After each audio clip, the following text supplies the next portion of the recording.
Meeting recording has started. Hi, my name is Andrew Prokop, and today I'm going to talk about cyber fraud.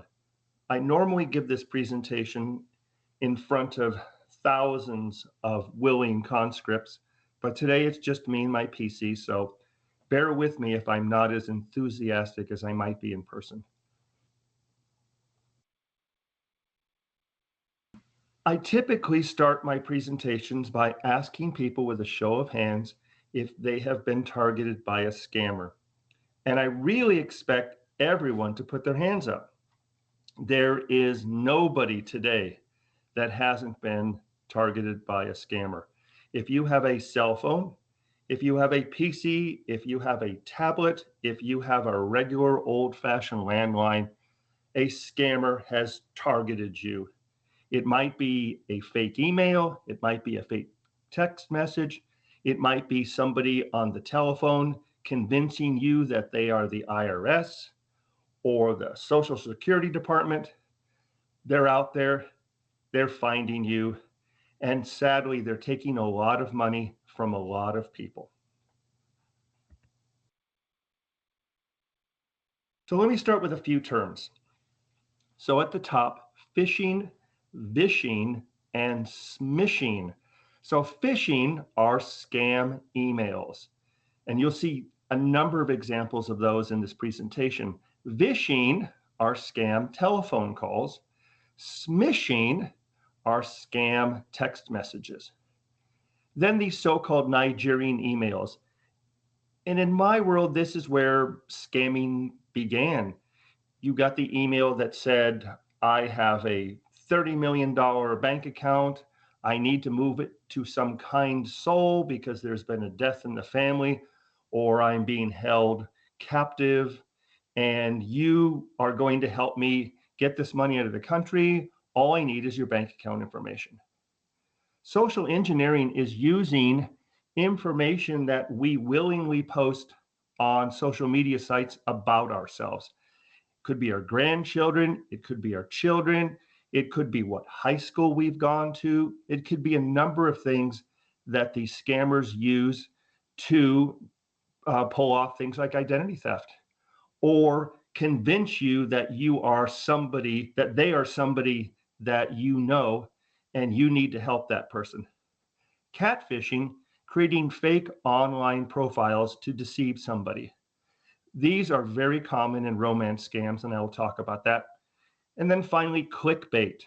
That's that story, that link that you just need to click on. But when you get there, it is not what you thought it was, and perhaps it contains dangerous information. This is a nationwide epidemic. And the statistics I have, the most recent, are from 2023, 2.6 million fraud reports and $10 billion reported lost. The sad thing is this is really well underreported. Many people never report that they are scammed. We don't know how much money is really being lost. We don't know how many people are being targeted and how many scams are successful. So I expect this number to be tremendously larger than this. Over the last several months, as I've been meeting with people, I'm hearing horrible stories of how they've lost sometimes tens of thousands of dollars to scammers. And I often ask the question, have you reported this? And the answer is usually no. So people get scammed and they do nothing about it. So this number is most likely, these numbers are most likely much bigger than what you see here. And what has changed? Well, so much has changed. The pandemic, of course, sent many of us home. The internet has pushed us onto online activity almost 24 hours a day. We're working from home, we're shopping from home, we're banking from home, and all of this lends itself to being targeted by scammers. So, simple pop quiz. Are younger or older people more susceptible to scams? And then which age group loses the most? When I do this with a crowd of people, I ask for a show of hands on the different questions. And people generally say that older people are more susceptible to scams and that older people lose more money. They get the second one correct. Older people do lose more money, but younger people are actually more often targeted and the scammers are more often successful. Unfortunately, older people more susceptible to losing large amounts of money. So younger people and more younger people percentage wise are being targeted and hit, and then more older people are losing more money. So why are scams successful? Well, kind of human nature. When we get excited, when we get fearful, our emotions take over and we stop logical thinking. So the excitement of you have just won a lot of money, or you're being offered a job when you've been out of work for some time period, or a loved one is in trouble, is hurt, is in a car accident. Your nephew is sending you a message from Chicago saying that he has lost his wallet and he needs you to send $1,000 right away to get him home. Please don't tell mom and dad. So they prey upon our emotions. They get us into a heightened state of anxiety, fear, excitement, and then they pounce. Let's talk about the top scams today. So the top scams today, and I have 6 of them here. That doesn't mean this is all the scams, and I will talk about that later. These are the top ones, though. Imposter scams, somebody pretending to be somebody else.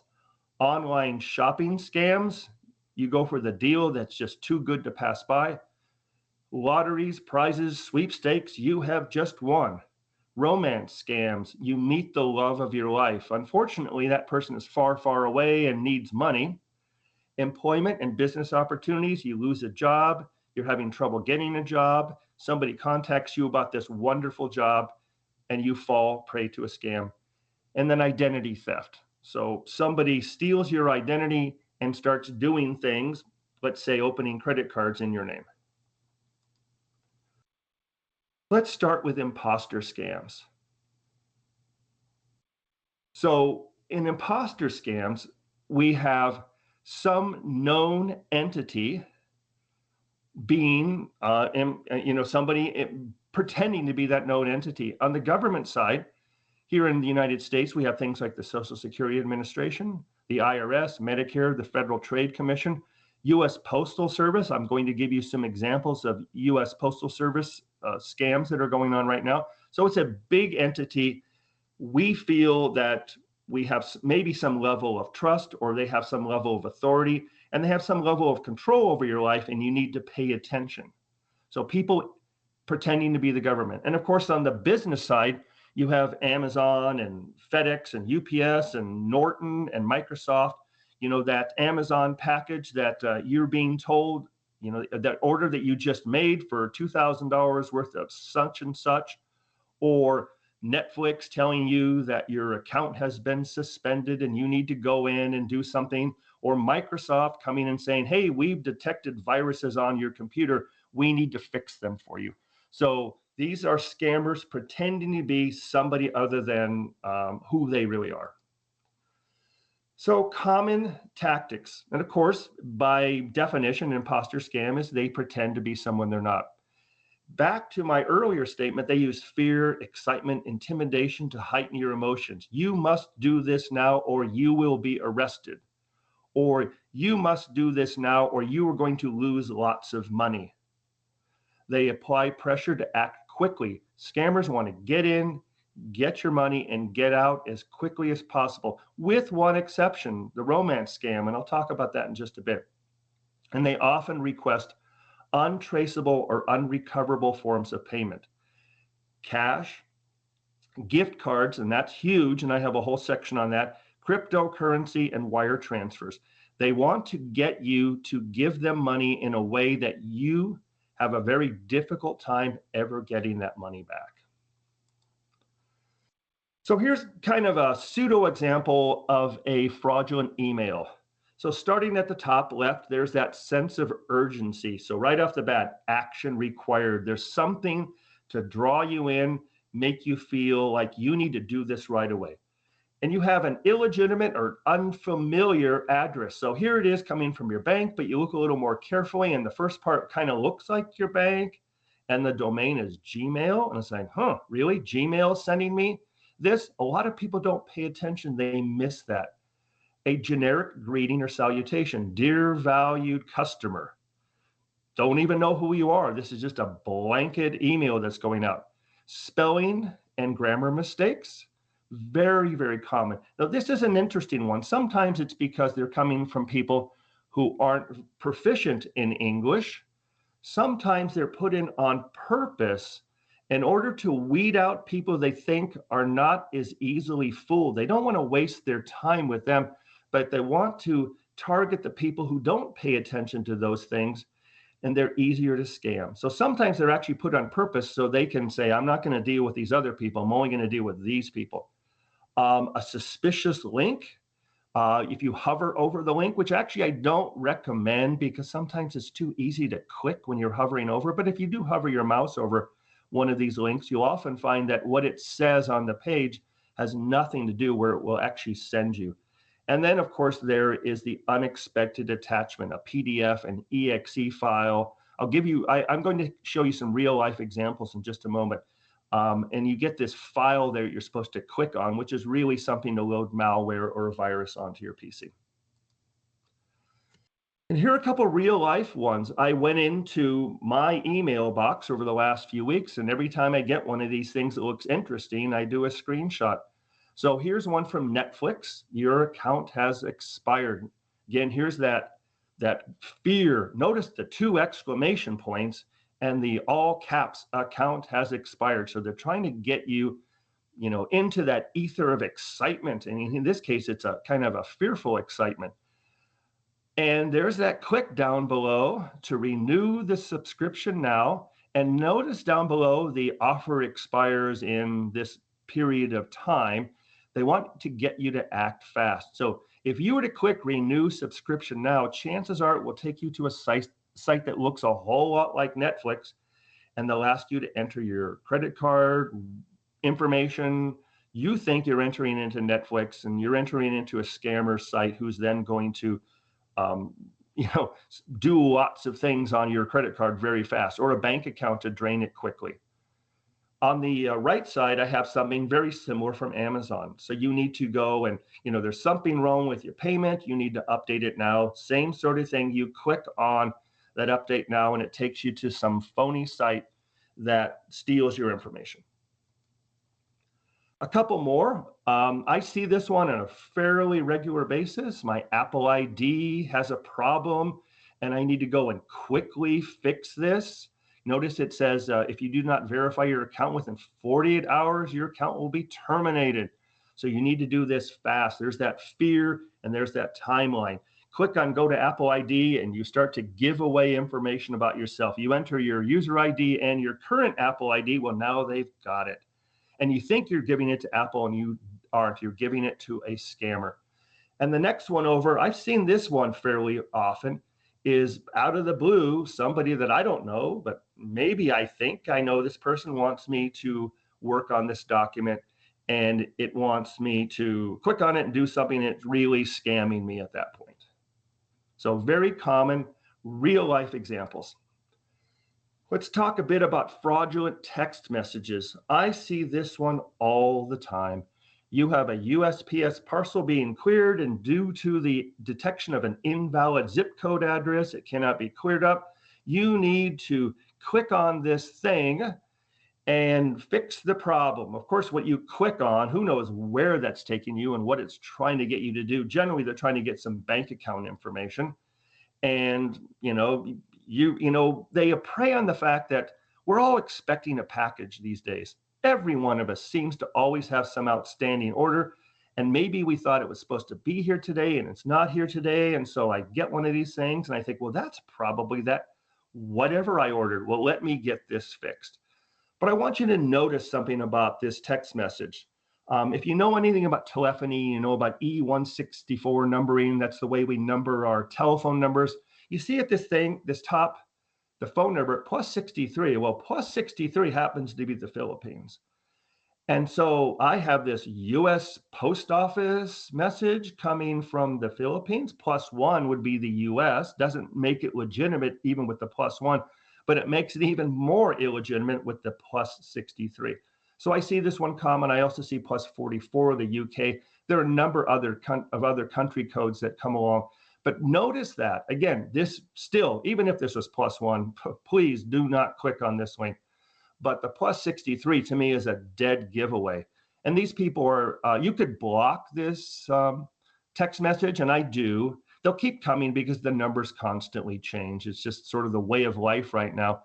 At some point, I hope the carriers are going to start filtering these out, but right for now, they are coming through. I just got this one just the other day.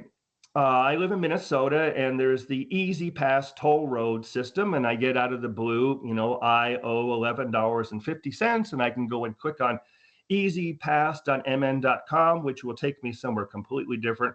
It will ask me for credit card or whatever, and it's stealing my money. In this case, notice that it's coming from a Gmail address. Wow. So EasyPass, Minnesota Department of Transportation is using Gmail. I have a friend who has a cell phone here in Minnesota, but he got it in Colorado. So he's getting them for the same thing in Colorado. So they're looking at where you are and targeting you with whatever Department of Transportation is in that area. This is starting to become more and more common. It's very annoying. I know that people are clicking on it, unfortunately, because that's why the scammers keep doing it. But this one I'm starting to see in my text messages more often. Now, here's actually something happy. You know how you can set up two-factor authentication, meaning so when you enter into, let's say, a financial institution, enter in your credentials, log in, then it says, well, I'm going to text you a code and you need to enter that code. This is actually from one of my financial institutions. I just did this a couple of days ago. And it's not a scam, but what I'm pointing out is they recognize that people are being scammed. So if anyone asks for this code, stop. It's a scam. I love that because a common scam is someone trying to break into your account. They have, let's say they do get your user ID and your password because it's available on the dark web, but you have two-factor authentication set up. So it's being sent to your phone. So they will call you up and say, hi, this is the bank. We've detected fraud on your account. And so I'm going to send a code to you. Please read that code back to me so that I can verify that I'm talking to the right person. Well, what they're doing is they're breaking into your account. Maybe they're doing a password change and suddenly you're no longer in your account, but the scammer is. So this is actually a good text message. In a lot of ways, I added it here because I love the fact that they're showing you that it could be it's a scam if anybody ever asks you for this number. And again, good thing that they're doing it. Bad thing if you ever get one of these and you read somebody that number out loud. And then there are the old-fashioned telephone calls. I don't get these as much as I used to, but actually maybe I do because I've stopped answering numbers that I don't recognize. And they'll begin with, hello, this is the IRS, and we have discovered that you are late on some tax bill, and you are going to be fined this huge number, this huge dollar amount, or we're going to send you to jail unless you pay us right now in Bitcoin. Or I need you to go to the grocery store and get some gift cards and read me the number.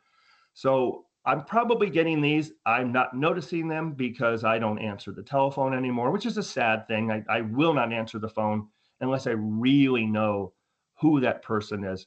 But a lot of people, especially elderly people, do answer the phone. They do get scared by what the caller says and they act on it. I was talking to somebody just a little while ago, and he said that he got a call from supposedly his bank, and his supposed bank, knew his social security number, knew his credit card number, and needed to verify a few things because there was fraud detected. So needed like, well, what's the expiration date on the card? Because they didn't have that. Or what's that little 3 or 4 digit code on the card? They didn't have that. But the person thought, well, they know all this about me. It must really be the bank. Well, it was not the bank.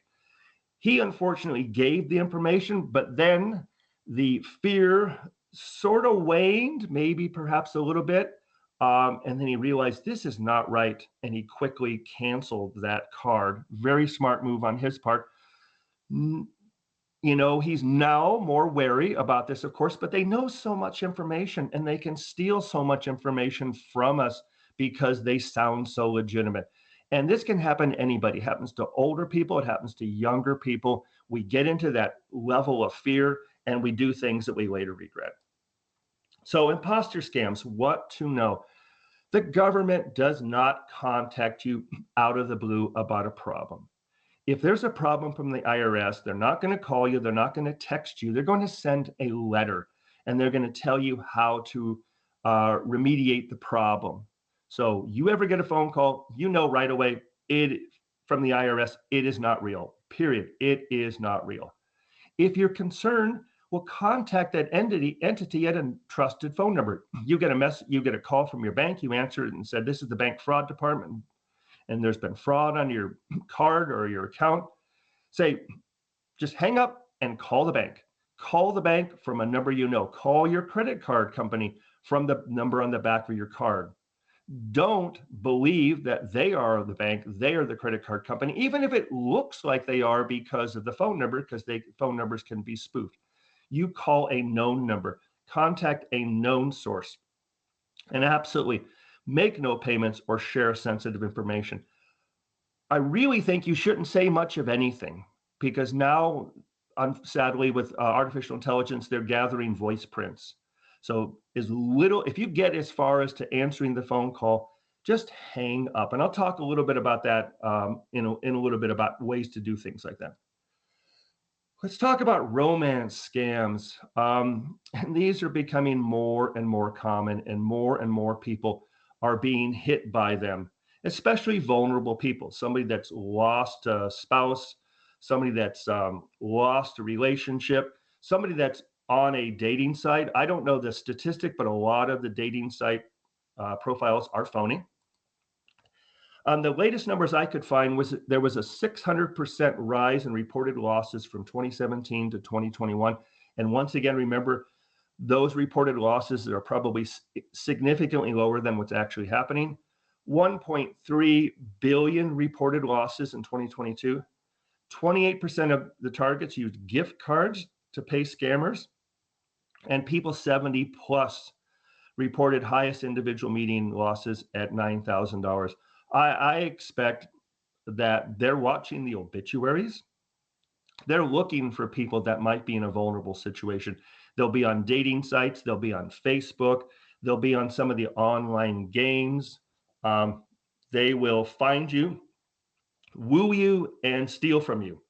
I found this in the news just the other day. This is dated January 6th, where a deep fake ring in Hong Kong was busted for 4.37 million in romance investment scams.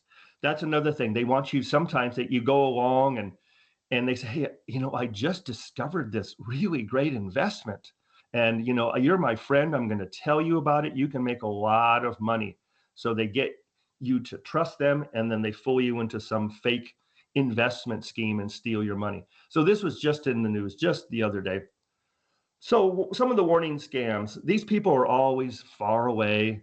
Maybe they're somebody working on an oil rig or in the military, or they're an expat somewhere.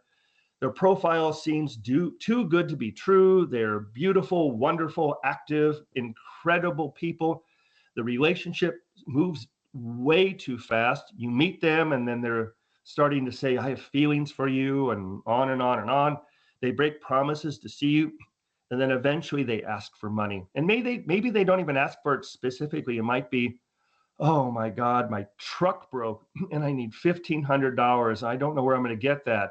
And The target is, oh, honey, I'll help. Oh, no, please don't. I don't want you to do that. Oh, I do. And the next thing you know it, well, this is the way you do it.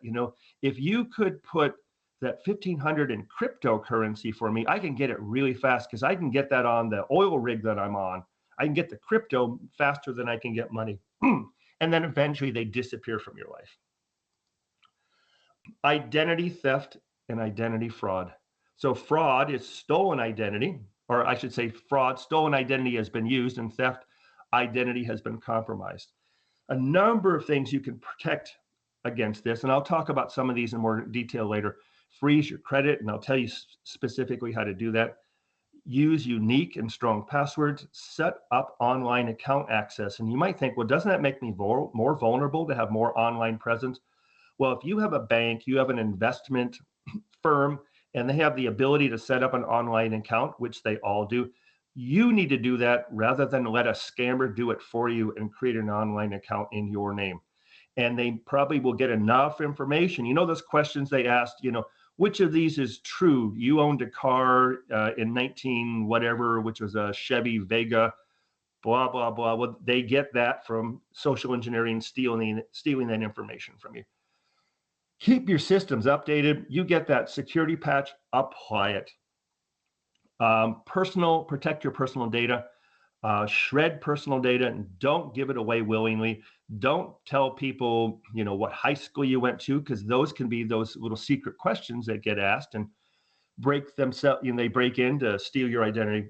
There's some mitigation things here on the right. I recommend everyone go to the annualcreditreport.com and get your annual credit report. Better is to freeze your accounts, but I'll talk about that in a little bit. Identitytheft.gov, and I'll talk about that in one more slide.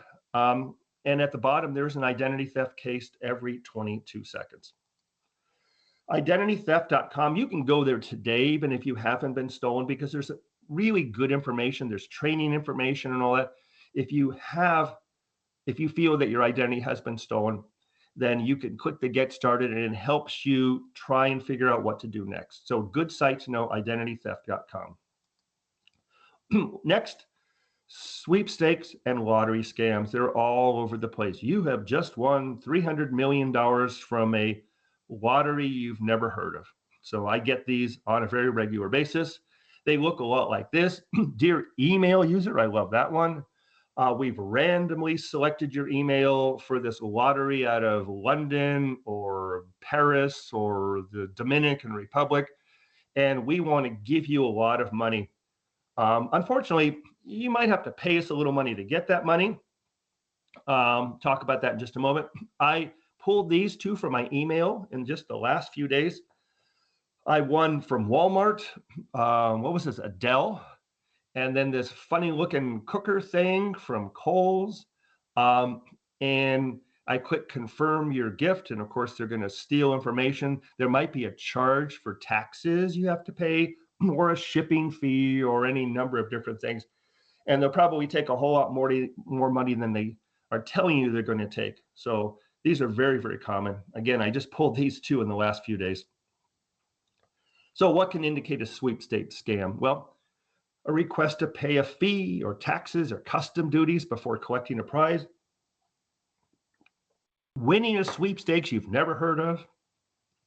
Being asked to buy gift cards and share the numbers before being given a prize, and you are randomly selected. Your email, Microsoft has randomly selected your email out of the millions of emails in the world, email addresses in the world, to give you this prize. So, and the next, the famous Nigerian emails, they have a kind of a format they follow: dearly beloved at the top, and in the bottom, yours in God, they'll end. And a good soul you're going to help this person because you're going to take this money and you're going to put it into your account and you're going to distribute it to needy people.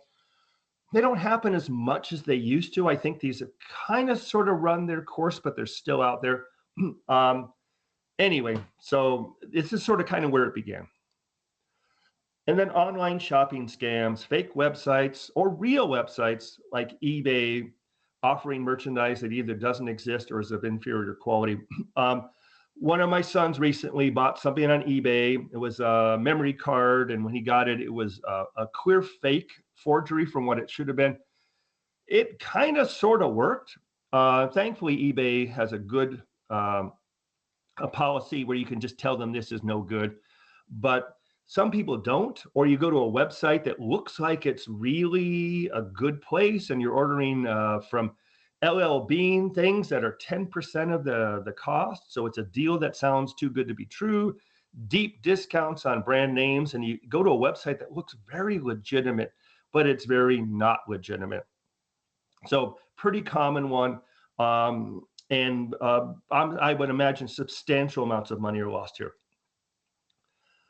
And this is a real sad one for me. I have a number of friends that have lost jobs recently, been laid off, and these scammers that are preying upon people that are out looking for jobs. What they're really trying to do, rather than give you a job, is steal your identity, steal your money. They'll perhaps ask you to install an application onto your PC or device that's really just malware, or they want to steal personal information as part of the application process. Let's enter your social security number, enter blah, blah, blah. And by the way, we need a small upfront fee, goes on and on. So these people are acting upon people, again, in that state of grief. They need a job, they want a job, and a scammer comes along and pretends to offer a job quickly, that sort of act now, or you're going to lose the job, and they're just stealing your money or your information or both. But wait, there's more. Sadly, there's so much more. And I'm not going to talk about all of these things here, but some of them you probably recognize right off the bat. Travel scams, phony travel to places that either aren't what they say they are or don't exist at all.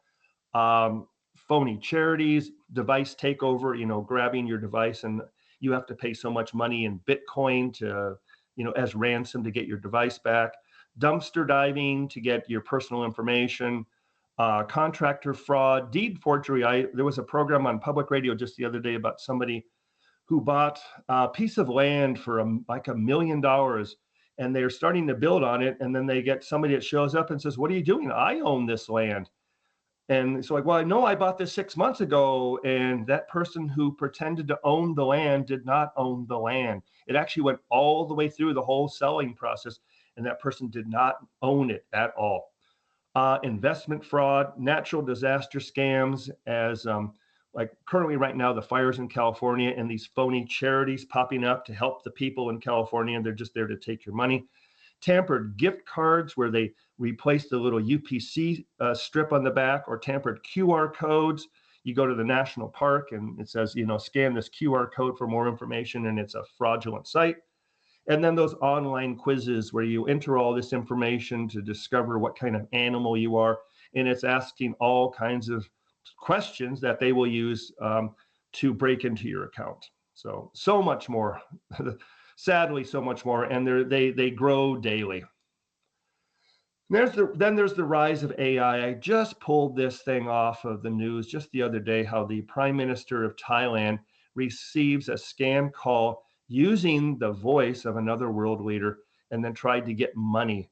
I also heard recently a Zoom call where you actually saw somebody that you thought was a person of authority telling you to instigate some transfer large amounts of money, and it was completely deep faked.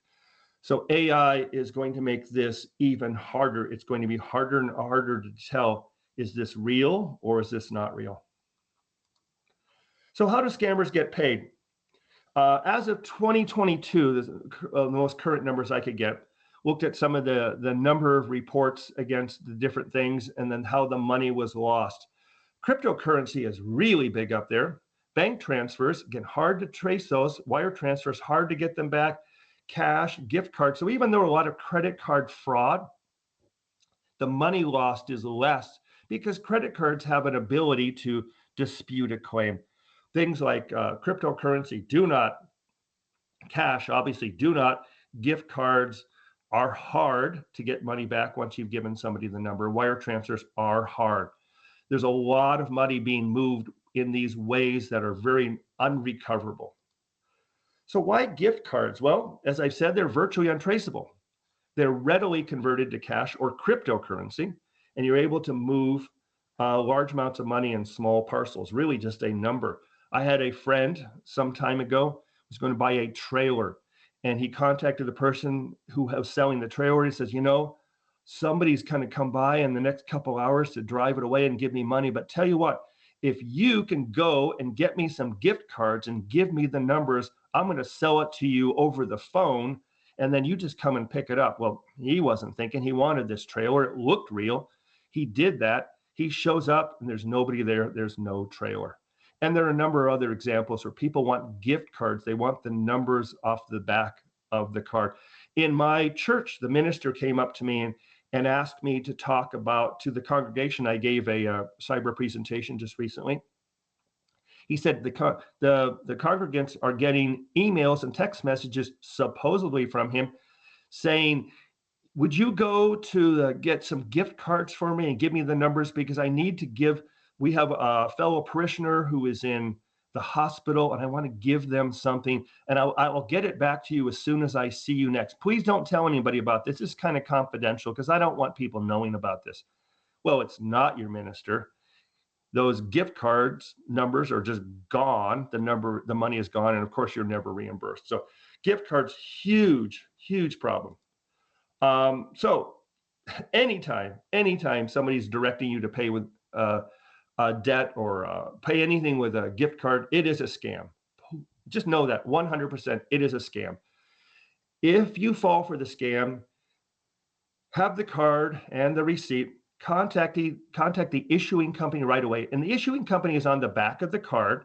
It's not necessarily Target or somebody, it's the issuer of the card. Tell the store where you bought it and report it to the Federal Trade Commission down there with that link.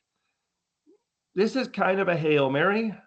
If you do it really, really quickly, you may have a chance, but often the money is just gone. So if on a credit card, you call your credit card company and says, I'm going to dispute this charge. Much, much, much harder here, but this is about as good as you can do right now. And then let's talk about cryptocurrency. And I pulled these statements here from the federal, down here, consumer.federaltradecommission.gov. Scammers like to use cryptocurrency because they don't have the same legal protections as credit or debit cards, and payments usually can't be reversed. So if somebody ever asks you to pay with cryptocurrency, like a gift card, it is a scam. Now, this one is a terrible one. It's just terrible. Elderly people are being told to pay money with cryptocurrency, and they go to a cryptocurrency ATM, and I'm going to talk about that just a moment. They feed money in, kind of like with a old-fashioned slot machine, and that money immediately gets put into the scammer's digital wallet, and then it's gone for good. So next slide here, if I can get over there. Cryptocurrency ATMs. Now you might think, well, I don't know anything about those. Just hold on for one more slide, but they're all over the place. What happens is the victim is directed to find a cryptocurrency ATM. The victim enters the criminal's account number or scans a QR code. Often the scammer stays on the phone with you the whole time and walks you through the process. You scan the QR code or the account number, and it just takes you right to that person's account. You feed the money in. You can see that little slot over there on the top right. You feed the money in. Also see the little QR code thing there. Money is converted to cryptocurrency. You say go, and the money is in the criminal's account, and it's gone for good, forever, most likely. And you think, well, geez, I don't know anything about this. Take out your smartphone, go to your web browser and say crypto ATM near me. And I did this on mine, and I don't know how many that is, at least a dozen or so, right in the area of my house. They're in, once you know this, you'll start to see them. They're in convenience stores, gas stations. They're in stores, and they pay the owner of the store so much a month to put their machine in there. And there's some legitimate use for them, but there's a lot of illegitimate use. Thankfully, the tellers or the people that work there are being trained to watch for people in grief situations, crying. They look agitated and walk over and say, "May I ask what you're doing?" Um, so chances are you're being scammed because the chances are you're being scammed, especially with an elderly person. But sadly, it's out there and it's quite common. So fraud prevention strategies. So after I scared you with all that stuff, well, what can you do? Well, I talked about that ether, that heightened sense of emotion. Avoid making a financial decision in a heightened emotional state. Think before you click. Think before you do any of this. Ask a friend. Just ask a friend. Just say to somebody, "Hey, I got this. What do you think? Um, is this legitimate? What's going on? Help me understand this." It could be a trusted friend. It could be a trusted institution. You go to the bank to withdraw $10,000 to put in that cryptocurrency machine. Well, the tellers are being advised to say, "Help me understand this." Talk to those people. Say, "Well, this is what's happening," and they'll help guide you to some reasonable state of emotion. Do your research. And I threw just a few things in here for charities. These are the charitynavigator.org and give.org to look for legitimate charities, especially in those natural disaster scams. If somebody's trying to do some sort of financial institution thing, there's brokercheck.finra.org, good sites to enter information about the person or entity you're dealing with. Screen your phone calls. Watch out for your fake emails and text messages. Immediately hang up and avoid answering questions, especially with the word yes, because they can actually start using voice prints and use that yes to do things under your voice name and your being. Develop a refusal script. Practice saying no. I speak to a lot of elderly people. They're very polite people. They want to be engaged with the person. They need to learn to say no easily, readily, better than saying no. They just learn to hang up. In their head, they need to practice this refusal script to walk away before any damage is done. Other things you can do: protect your personal information. Things like use a shredder. Just don't give it out. Don't put it on social media. Don't answer quizzes, things like that. Monitor your bills and financial accounts on a regular basis. Look for anything that looks out of the ordinary. Consider a fraud alert for your credit reports. Even on the bank thing, anytime any credit card charge is made, I get a notification on my mobile phone. So if I buy something at the store, pretty much immediately I just get a pop-up, Visa. I see a charge of, $32.62. So I know that. I actually had that personally happen to me where I saw a charge. It was like, I didn't buy that. Immediately talked to the bank or the credit card, and we canceled that card. So it could you're immediately notified. Watch over your credit reports. I talked about annual credit report, and then here's the phone number for it. I'm going to give you some deeper information. Use a mailbox when you are sending anything with personal information. Do not put it out on the mailbox in the front of your house. Do not put it into a shared basket at whatever. Make sure that you put it in a place that's safe, that nobody can get access to. So more things. What can you do? Keep your operating system software current. Take advantage of those security updates. Install antivirus software. Keep it updated. Keep your passwords private. Don't share them. Keep them unique. Do not reuse them for different accounts. Consider a password manager. That allows you to create passwords that you don't even know. The password manager creates some big, long 64-digit character, punctuation, special character password that you don't even know. Only the password manager knows. Use strong passwords, mixed case, numbers, special characters, 12 characters or longer. Use two-factor authentication wherever possible. Biometric, text messages. An authentication app is great. I have authentication apps. Nobody can log into my Amazon account without going through me in my authentication account, which authentication application, which is stronger than text messages. Strong passwords. Hopefully you all know this by now. Big, long, ugly passwords with mixed case, special characters, numbers. 12 characters are best. A hacker can break an 8-character password in 3 hours or less. That's with all the things, the special numbers, special letters and all that sort of stuff. A numeric password or just alphabet can usually be broken in seconds or just a few minutes. But if you even have the complex character password, 3 hours or less, it can take nearly 25,000 years to hack a 12-character password. So 12,000 years versus a few hours. Hackers will break your passwords if you don't follow this. If they target you, they get you, and they are insistent, they will get in. And then, of course, don't use names for kids and pets and anniversaries or birthdays.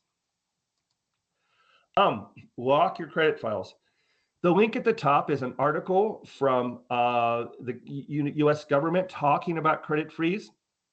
And then I give you the 3 credit agencies, TransUnion, Experian, and Equifax. I gave the big long URL for TransUnion because it's a little difficult to find how to create an account and then lock your credit file. The others are a little simpler. You can call the phone number. I actually like creating an account because it's a little easier for me to then unlock and relock my credit in case I do want to open up a new credit card or something like that. So create an account, or you can just call the number and do with all 3.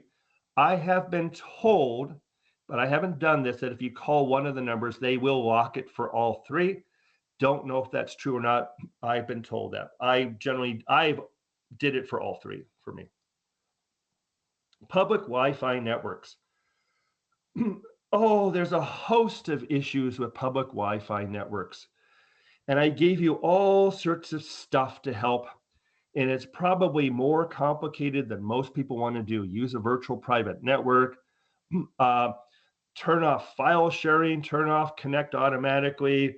A lot of damage can be done on personal Wi-Fi public Wi-Fi networks, especially if you're entering a network that you think is the coffee shop, but it's really not. It just looks a lot like the coffee shop name, but it's really a network designed to steal your information. I kind of distilled this down into a few simple things. If you have to use a public Wi-Fi network, avoid accessing sensitive information. Don't log into your bank. Don't log into your financial institution. Can you watch a YouTube video or do some stuff like that? Yeah, probably. Stick to secure HTTPS websites, which you should always do anyway, but especially on a public spot. Remember to log out of your accounts when you're done. And the last one, which is the best option, if you have the ability, just use your phone's hotspot and not log into whatever coffee shop or wherever you are, their network. Use your phone's hotspot. It is safer. They're not going to break into Verizon or AT&T the way that they can break into, create a phony coffee shop lookalike website or hotspot, or that's not the word I want, like SS, the connection point for your Wi-Fi. Now, I do this presentation. I do these things for ARP. This is not an ARP presentation, but I'm including some ARP information here. If you've been scammed, you can go to this site, the ARP.org fraud support, and you can get 1 hour free virtual sessions open to anybody in the country to help you understand maybe what you can do, what sort of steps you can take. It's a safe space to talk, staffed by some really incredibly smart and helpful people. Take advantage of it if you need to. You can also sign up on the AARP.org Fraud Watch Network, which gives you some really timely information. I get an email every week about what's the most current frauds in my area. Has really good information about understanding, much deeper than what I've shown you here, understanding the current frauds, things like that. The ARP Fraud Watch organization was created for seniors, but it's good for everyone. It is really quite amazing the talent that they have working on this to help prevent frauds and help people that have been frauded. And then, of course, there's a phone number too. So again, if you suspect a fraud, a scam, call the phone number. Unfortunately, it's only 8 to 8 Monday through Friday. So please don't get scammed on the weekends or late in the night. Oh, this is so important. Remember, scammers are very good at what they do. Very smart people get taken in. I know some incredibly smart people that have fallen for scams because they were hit in the wrong emotional state, because what the scammer said made sense to them at that time. So don't be ashamed or embarrassed. These are professionals. They're professionals that know how to do it right. So falling prey to a scam is not your fault, the victim's fault. It is the fault of the criminal who perpetrates the crime. You don't blame the person who gets mugged. You blame the mugger. That's what this is all about. And lastly, sort of a call to action. Share what you've learned. Talk to people, talk to your family. You may say, I will never be scammed. Well, maybe your mom will be. Maybe your good friends will be. Maybe your kids will be, or your grandchildren. Talk to them. Help them understand this as well. And if we all start to work together, it does get better. Will it go away? No, but we're going to lower the number of people that are scammed. The more I talk to people, the more people come up to me with their stories and they tell me, I didn't know that. I didn't know how to do that. Thank you. Help other people. This is an epidemic. So help people avoid being scammed. So that's it. Thank you for watching. I appreciate your time and stay safe. Bye bye.